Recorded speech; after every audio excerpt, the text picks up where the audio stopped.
So today we're going to talk about 7 subtle ways that we unconsciously abandon ourselves. And this is super important, especially if you are someone who struggles with people pleasing, with overgiving, with dimming your light, with feeling uncomfortable being yourself around others, with consistently attracting takers, with consistently just feeling like you're not enough, then this video is for you. So, the first way that we often abandon ourselves is stopping ourselves from being ourselves. This is the number one. We have consistently been programmed, usually over time, through childhood, most of the time, and learn different patterns from our parents or from the environments that we grew up in, that it's not safe to be ourselves. It's not safe for us to feel our emotions. It's not safe for us to emote. It's not safe to share our desires or share our wants or share our needs. And oftentimes, because of this, we are, as adults in our adult lives, will stop ourselves from being ourselves because we don't feel safe enough to do so. And many times this comes from the programming, like I talked about, from childhood, where you weren't safe. You were maybe berated as a child for feeling your feelings, or berated for as a child for having needs, or requesting what you want and things of that nature. And when those have been our blueprints from childhood, when we grow up into our adulthood, we don't feel safe in being ourselves. And so oftentimes we stop ourselves from being ourselves in order to keep the peace, in order to not lose relationships, in order for our loved ones not to leave us, right? And oftentimes this leads us to walking on eggshells or trying not to make other people angry. And oftentimes this is because we end up self-sacrificing ourselves and abandoning who we truly are. And so we never really get to know the truth of who we are.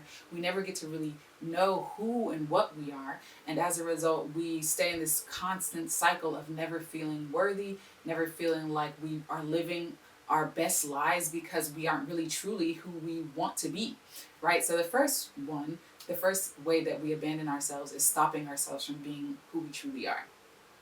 The second way is people pleasing. And so this is a spin-off of the first one, but it really goes more into depth in, now we go out of our way, right, to make others happy at our own expense, right? So people pleasing is not just stopping ourselves from being ourselves, but now we're taking the extra mile to go out of our way to show others that we're a good human being, that we show up for others, that we do the most. And oftentimes it's us wearing super hero capes and trying to be, superhero, super mom, super dad, super sister, super brother, super aunt, super uncle, whatever role it is that we're playing, or, super employee or super boss or whatever.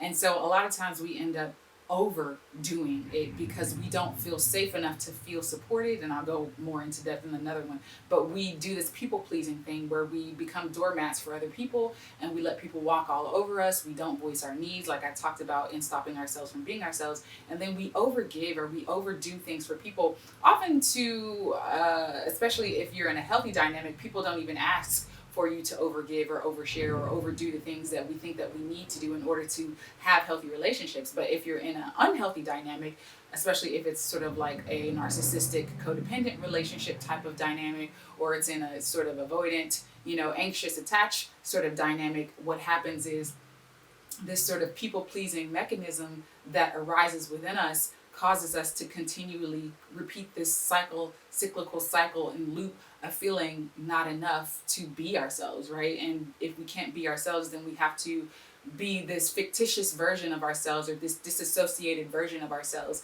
that has to play out this game in order to have relationships. So we don't even know what it's like to be ourselves because we've been so conditioned to believe that we have to show up in life in a certain way in order to get our needs met. So we think that, okay, in order for me to feel loved, I have to be over loving or over caring, or in order for this person to want to hear what I want to do in life, or want to give me spacious enough to share my feelings, I have to really be spacious enough for them and overdo it. You know what I mean? And this is not necessarily conscious. This is subconscious. Majority of this stuff is happening in our subconscious minds and our subconscious programming, which is what controls us 90 to 95% of the time, right? 95% of the time, we're being run by our subconscious programs. So because of this people-pleasing tendency continues this cyclical loop of us self-abandoning ourselves, okay?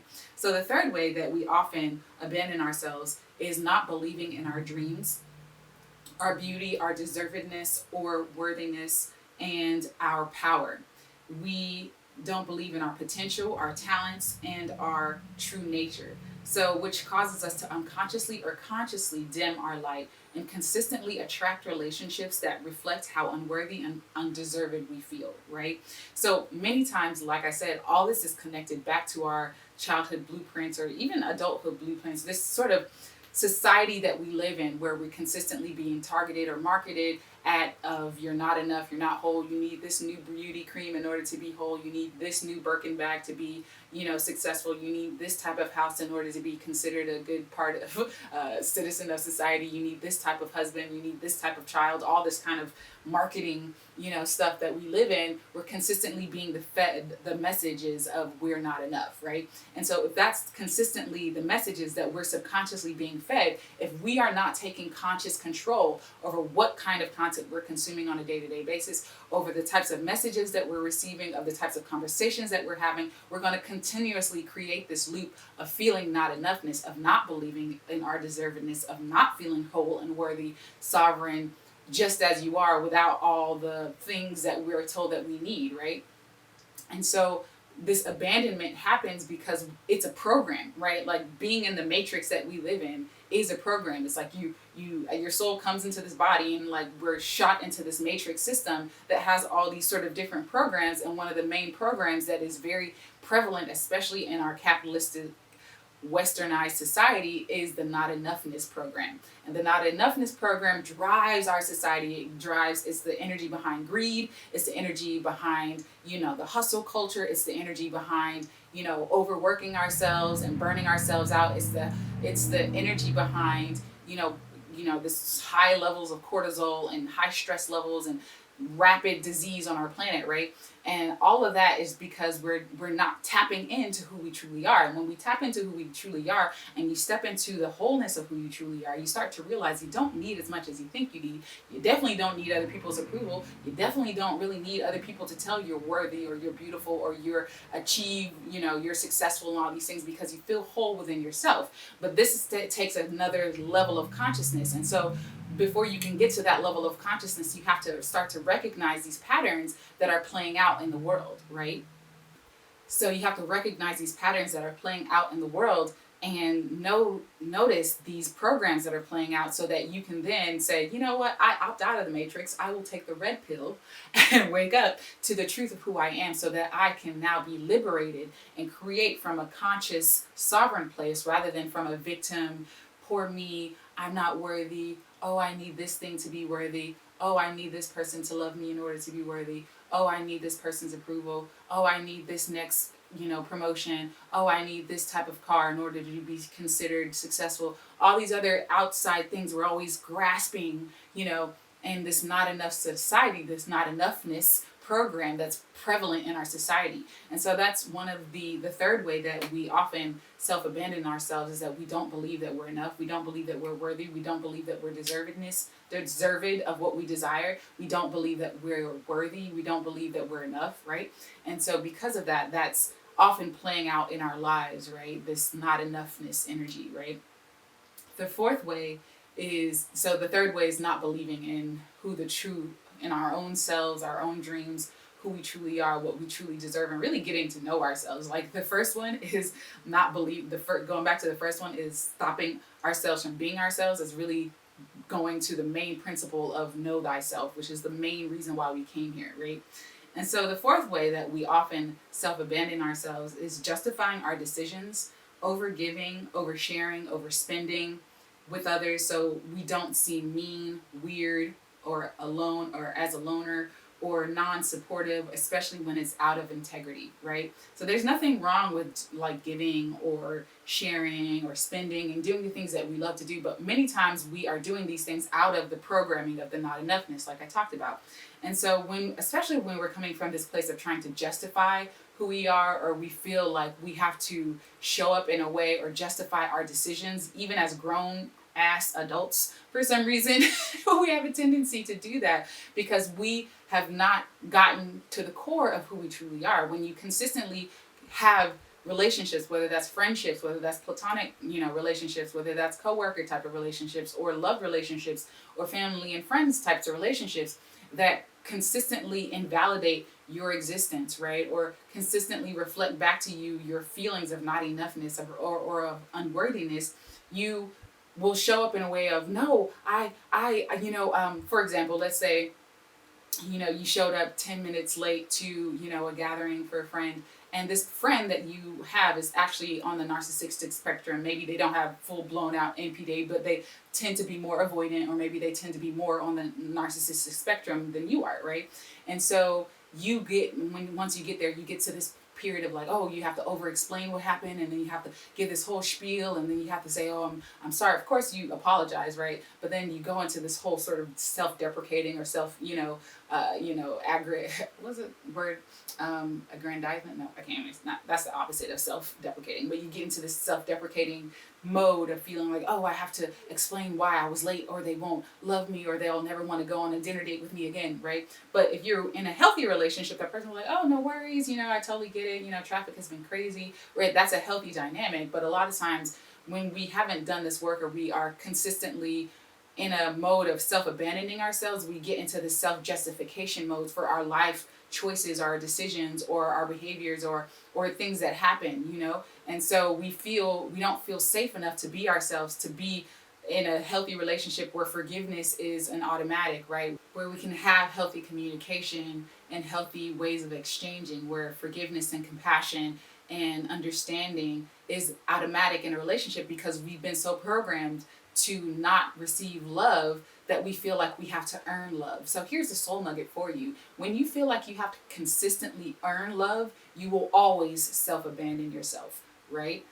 I'm going to repeat that. When you feel like you have to earn love, you will always self-abandon yourself. And this is subconsciously going on. This is not something we consciously do, guys. This is something that is subconsciously running in the back of our minds, where we're thinking, oh, if I don't show up in this way, or if I don't over-explain, or if I don't tell them the reason why I made that decision, why, let's say, if you're younger and you're dealing with your parents, and your parents want you to go to school to become a doctor or a lawyer or an engineer, and you really want to go to be an artist or an actress or whatever, and you feel like you have to overly justify your decisions now that you're an adult, and, to enlist their support in order to do what you really want, right?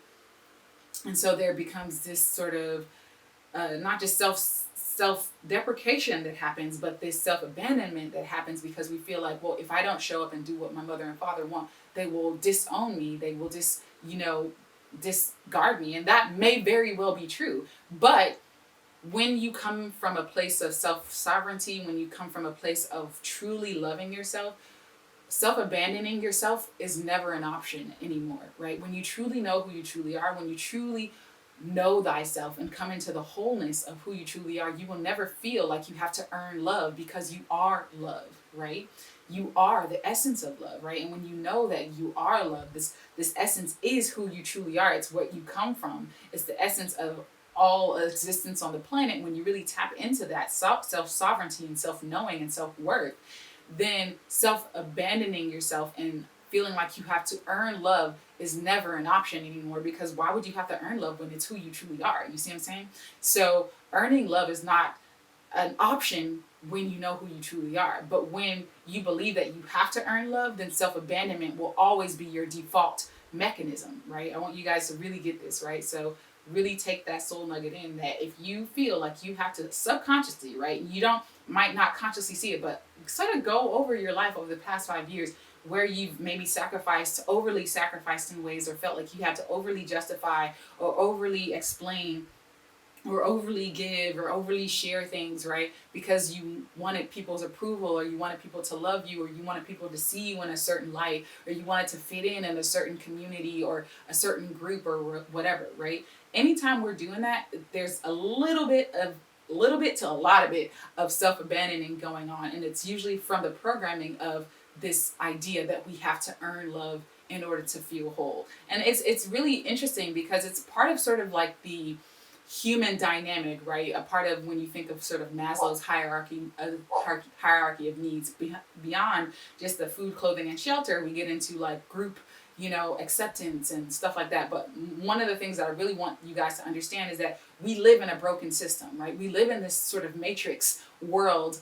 system where most of us are playing out these dynamics of the codependent or the narcissist. That's hugely rampant in our society. Or it's a spectrum of that, where the avoidant versus the anxiously attached type of dynamic, or this dynamic of, not enoughness and the person who feels overly enough, right? Like it's this sort of yin and yang type of energy that's playing out in a lot of sort of relationships, human interactions. And so when you understand that, the need to belong starts to diminish. Not to say that you won't want to connect with others, people who are on a higher vibrational frequency, who are also operating in their sovereignty, also operating in their enoughness, also operating in their self-love, right?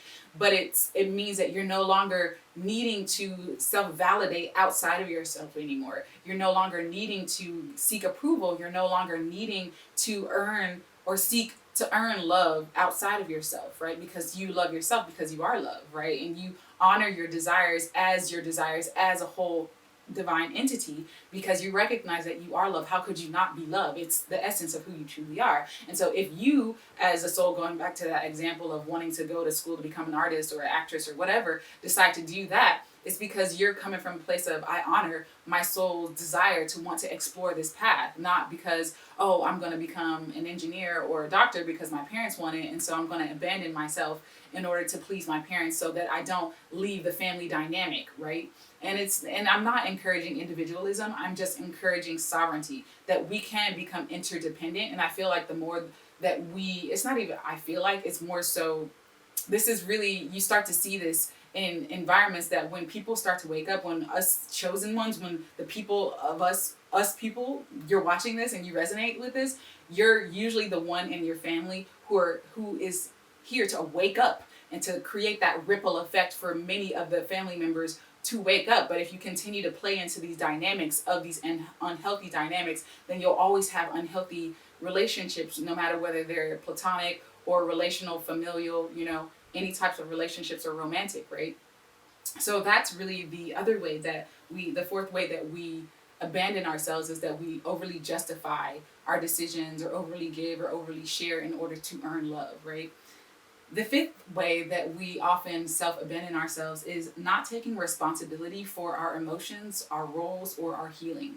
And this usually shows up in us not doing the shadow work in order to heal our inner childhood wounds, or our inner wounds, our self-esteem, or to heal our hearts and our bodies and minds. So many times, because many of us are raised in this matrix of programming that I mentioned before, we often are not taught the tools to heal ourselves, to break these sort of patterns or generational curses, if you will, or break these sort of unhealthy dynamics that we've learned. So many times we don't know what true love feels like. We don't know what love is because we haven't really experienced it from our family members, or we just think that, oh, love is the, just presence and being there and showing up. But we don't know what emotional safety feels like, or emotional vulnerability, or sharing your thoughts and your dreams and your desires, or having deep empathy and love and caring and forgiveness and compassion for one another. We don't know what those are in a lot of our communities. And so many times we don't even know the tools, or have this tool set or skill sets to communicate healthily, to deal with conflict in a healthy way, to heal our inner child, to reparent ourselves, right? And so many times we learn mechanisms like blame, shame, guilt, right, that we learn from parents, right? So maybe as a child, maybe you didn't have outright physical abuse, right? But maybe it wasn't okay for you to express your emotions or feel any type of way. Your parents said, suck it up, what are you doing? Or, your parents' needs came before yours, right? And so in these unhealthy dynamics where your needs were never necessarily met, maybe on an emotional level or a spiritual level, you have learned to self-abandon yourself by not taking responsibility for your roles. And so as an adult, that sort of can manifest as you now blaming others for not showing up. Like you're overgiving, you're oversharing, especially this sort of codependent dynamic that can happen for many of us in the people pleaser roles, right?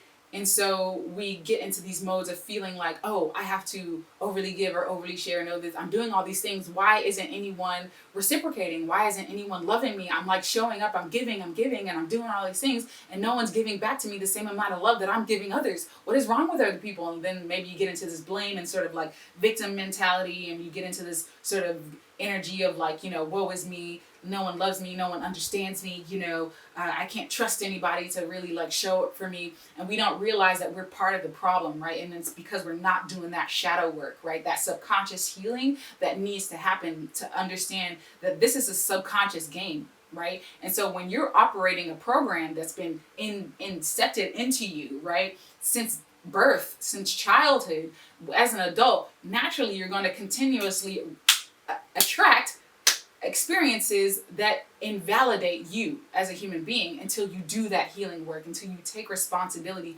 for your healing, right? And, a lot of times people say, well, why do I keep attracting unhealthy relationships or narcissists or avoidant people or whatever? But it's like, another question you can ask yourself is, why am I not doing the work? What am I scared of that I will discover? And a lot of times it's us dealing with abandonment issues, it's us dealing with mother or father issues, right? And we're not doing the work to heal these patterns, right? You can't just know about it and think, oh, I'm codependent, or I'm anxiously attached, and think, okay, well, yeah, I know that. That doesn't heal you, right? You have to go into the deep work and do the deep work to start to heal these patterns so that you can start to attract healthier relationships, that you can attract better, treatment from other people because you love yourself. You feel worthy. You feel sovereign because you are, right? So if you are sovereign, if you are worthy, which you are, then your life has to reflect that back to you, because life is a mirror, right? This is a sort of holographic reality, not sort of, it is a holographic reality,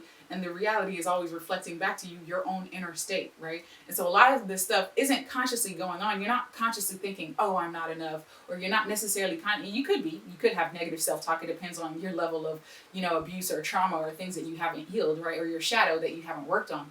But in general, regardless of where you are on that spectrum, there needs to be some self-accountability that needs to happen. And many times we self-abandon ourselves by not taking responsibility for our own healing, by not doing the inner work, by not getting the therapy or getting the coaching or reading the book or doing the workbook exercises. Shameless plug.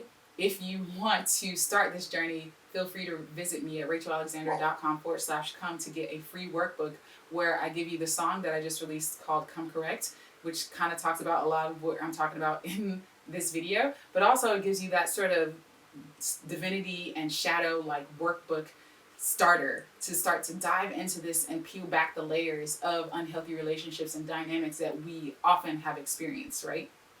So I'll put the link in the description box below for you to check that out, right? But yeah, so many times we get to this place of sort of victimization and blaming others because we aren't doing the work that we need to do, right? And so that's the fifth way that we abandon ourselves. The sixth way that we abandon ourselves, self-abandon ourselves, is not trusting healthy other individuals to support us and feel like we have to do everything alone. Not trusting that the universe will support us or that we are supported in general. Being very distrustful. And this can come from just basically that abandonment that we have, right? When your needs were really never met. Maybe they were met physically, but they weren't met emotionally, or maybe they were met emotionally, but they weren't met physically. Whatever way in which the ball was dropped when you were a child, right? When you weren't met all the ways. And it's not to condemn our parents or condemn our caretakers or any of that. Everybody's doing the best they can in the matrix that we live in. But as an adult, it's now your chance and your turn to take the responsibility for your life and for your, generational imprint that you're going to, bestow upon your children and your children's children to do the self-work and the self-healing, right? So to not trust others. And when I'm talking about others, I'm talking about healthy others, right? People who have empathy, people who are securely attached, people who are, aware, self-aware, and people who are interested in self-improvement and growth, right? People who are on that sort of trajectory of life, who want to become better, people who are striving to be good human beings, right? That's what I'm talking about, healthy others. When we are distrustful of healthy other individuals, we oftentimes create self-abandonment because we we feel like, well, this person has let me down so many times, or, this person, seems nice, but, I'm just waiting for the other shoe to drop, and we don't trust, that our needs will be met. And when we approach life in a distrustful way, the universe has no choice but to keep sending you distrustful people. The universe has no choice but to keep sending you people who don't do what they say they're going to do, who don't show up for you, who don't, have empathy for you when you're down, who don't take care of you when you're sick, who don't show up for you when you need help, who don't, pour into you when you need encouragement, right? You're going to continue to attract unhealthy dynamics because you're so distrustful, right? And it comes back to that sort of mother-father wound or inner childhood wound, because we don't feel safe enough to be ourselves. We don't feel safe enough to be supported because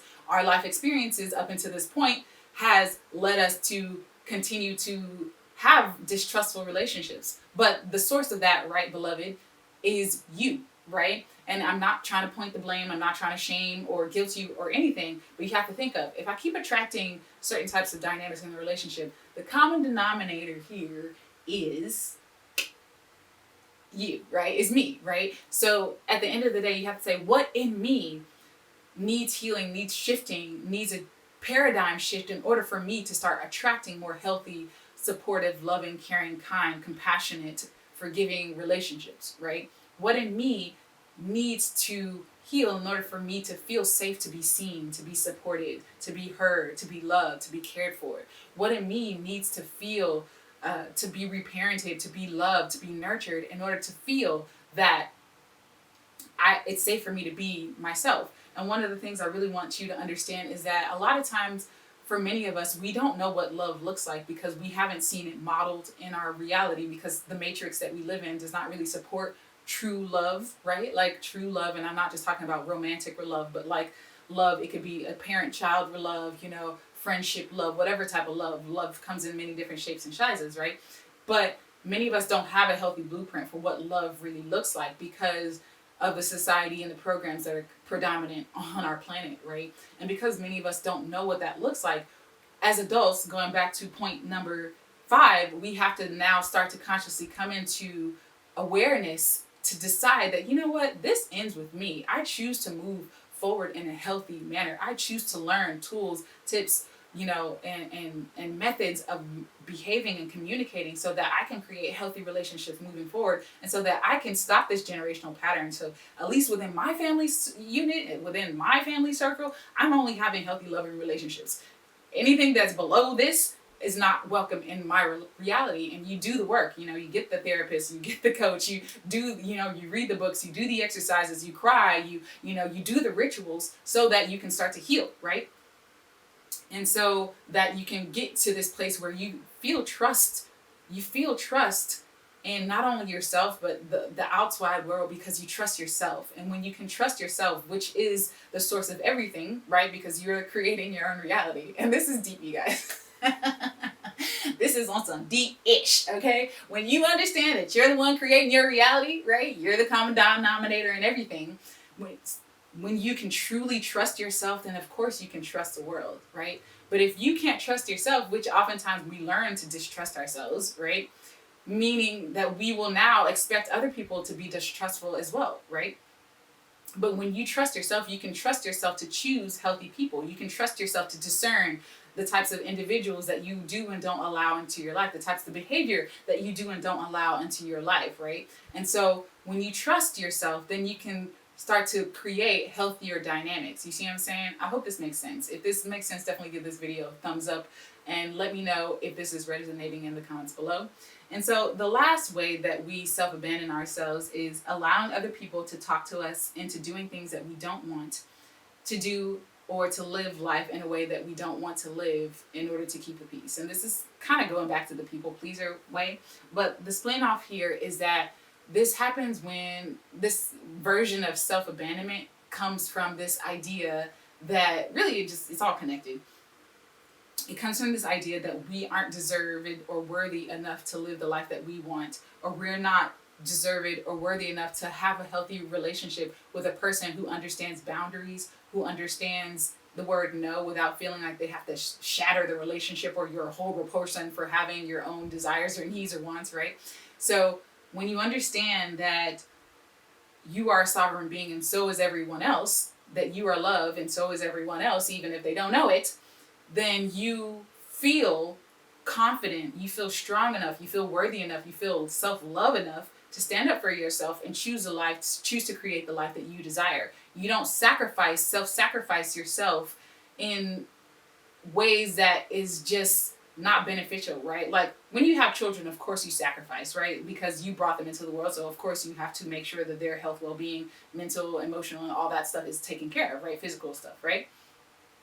But I'm talking about adult relationships, right? When you're having a relationship with people and you have people yakking in your ear as an adult telling you you should be doing this, whether that's a spouse or whether that's a parent, whether that's a friend, whether that's a coworker, whether that's a boss, and you're not operating in integrity, you're not operating in alignment, and you're telling people, having these outside voices tell you how you should operate, and you're walking on eggshells and you're like a little puppet, not operating in the way that your soul came here to be, then that's self-abandonment, right? That's that same pattern of needing to earn love in order to belong, in order to feel safe, in order to be seen or be heard. But another question I want you to ask yourself is, am I truly being seen? Am I truly being loved? Is love really this conditional?